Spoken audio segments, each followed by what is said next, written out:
Գյուրջան Կասկադ, հասանելի բնակարաններ 65 ամիս մարման ժամկետով։ Տիկին Վարդանյան իշխանությունը հետևողականորեն փորձում է պարզել կաթողիկոսի հնարավոր զավակ ունենալու հանգամանքը, շարունակում է թիրախավորել առանձին սրբազանների եւ ընդհանրապես ինչով է այս ամեն ինչը պայմանավորում, ինչի կարող է հանգեցնել։ Չի կարող Փաշիզադեի եւ Փաշինյանի հարձակումները ու թիրախավորումը Մայրաթորի նկատմամբ լինել պատահականություն, չի կարող դա ուղղակի համընկնում լինել։ Իրականության մեջ բազմաթիվ անգամներ, այդ թվում եւ առաջին հերթին այն падգամավորները, ովքեր առիթ ունեցել են ծանոթանալ Ադրբեջանի հետ քննարկվող փաստաթղթին, ահազանգել են, որ Հայաստանում տեղի է ունենում ապազգայնացման, դենացիոնալիզացիայի ծրագիր եւ Ադրբեջանի պահանջով այդ պայմանագրում ամրագրվել է կետ, որով պարտավորվել են ռևանշիզմի դեմ պայքար իրականացնել, ռևանշիզմը, որը Ադրբեջանն է համարում ռևանշիզմ, այսինքն բոլոր նրանց դեմ, ովքեր պայքարում են հայկական շահերի, հայկական իրավունքների համար։ Այստեղ ես ուզում եմ կարևորել ու լրագրողական համայնքի ուշադրությունն էլ հրավիրել այն փաստի վրա, որ փաստացի պայմանագիրը, որը ձեռք են բերել, որը համաձայնեցրել են, ուժի մեջ է մտել առանց ստորագրման։ Մենք երկու դրվագով առնվազն դա տեսնում ենք եկեղեցու նկատմամբ այս արշավով ու թիրախավորումով, երկրորդ դրվագը կետ կար այդտեղ համաձայնեցված, հիշում եք Փաշինյանն էլ հայտարարեց այլևն էլ, որ երրորդ երկրի ուժեր չպիտի տեղակայվեն սահմանին, անցած տարի Մեղրիից դուրս բերեցին ռուսական զորքերը, այսինքն պայմանագիրը դեռ չեն ստորագրել, բայց պայմանագրի մեջ ամրագրված կետերը Փաշինյանը իրականացնում է եւ երկրորդ դրվագը պայմանագրում տեղ չգտած կետերը, օրինակ սահմանադրության փոփոխության պահանջը, էլի կատարվում է այլ կերպ, ինչպես կարելի է մեկնաբանել, երբ Փաշինյանը ասում է, եթե պայմանագիրը ստորագրվի եւ սահմանադրությանը հակասի, ես կփոխեմ սահմանադրությունը, կնախաձեռնեմ սահմանադրության փոփոխություն։ Այսինքն, ամենակարևոր դրվագը Ադրբեջանի հետ բանավոր եւ գրավոր ձեռք բերված պայմանավորվածությունները անգամ առանց պայմանագրի ստորագրման հիմա կատարվում են եւ ընթացքի մեջ են։ Այդ բանից է, հա, ներքին այլ որևէ բացատրություն, այլ որևէ տրամաբանական բացատրություն ուղղակի դուք չեք կարող գտնել։ Ինչու է, երբ արցախահայերը հանրահավաք են իրականացնում Հայաստանում, Երևանում, դրան հաջորդում արցախահայերի նկատմամբ թիրախային ատելության արշավ։ Ինչու է, երբ եկեղեցին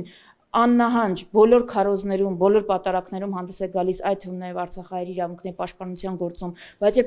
երբ ակտիվացնում է իր կապերը, երբ միջազգային խորհրդաժողով է հրավիրում, երբ խոսում է գերիների վերադարձի մասին, այսպիսի թիրախավորում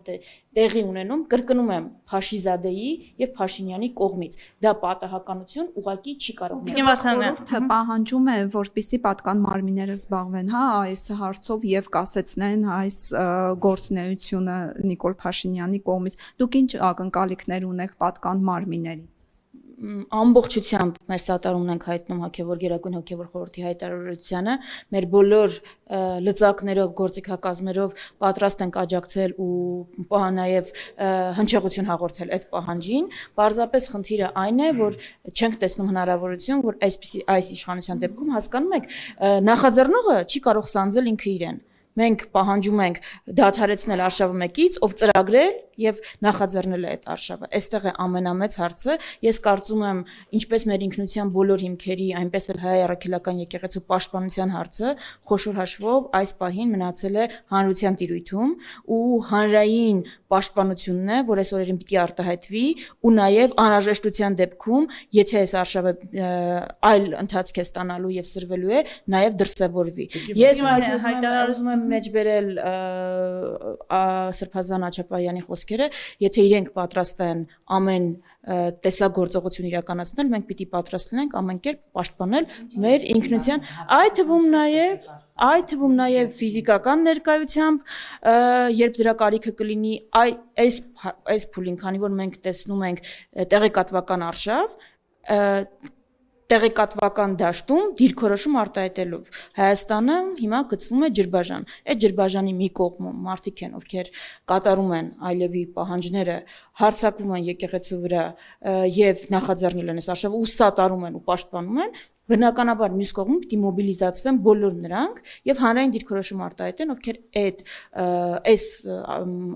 հարցակումը համաձայն չեն եւ չեն կիսում։ Իմ Վարդանյան, ինչու պետք է փողոցային պայքարի դուրս գան մարդիկ, եթե անգամ եկեղեցու հայտարարությունն են համարում շատ անատամ ու ոչինչ չասող։ Բոլորը խոսում են այն մասին, որ թե ընդդիմությունը, թե եկեղեցին անում են հայտարարություններ զուտ հայտարարություն անելու համար։ Արդյոք ժամանակը չէ հստակ գործելու, արդյոք եկեղեցու հայտարարությունը ձեզ համար այդքան բովանդակային էր, որքան դուք ասացիք, որ սատարում եք, բայց այդ բովանդակությունը կար, որին սատարում եք։ Ես կարող եմ հասկանալ բոլոր մեր քաղաքացիների զայրույթը, իրավիճակով պայմանավորված, նաև այս աննախադեպ արշավի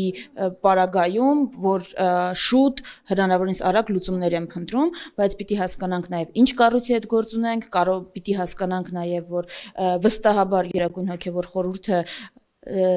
սթափ է գնահատել իրավիճակը եւ հաշվի առել նաեւ բոլոր ռիսկերը, որոնք կան, արկա են եւ նաեւ բոլոր են հավանական զարգացումները, որը հենց այս իշխանությունները կուզենային, որ այդպես ընթանա։ Ընդհանրապես կարծում եմ հայ առաքելական եկեղեցու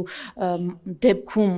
եկեղեցու մասին խոսելուց հատկապես երբ հոտի անդամ ենք, պիտի որդիական խոնարհությամբ մոտենանք պատգամներին, որոնք հնչեցնում են։ Արագ փոփոխությունների պահանջը միանգամայն հասկանալի է,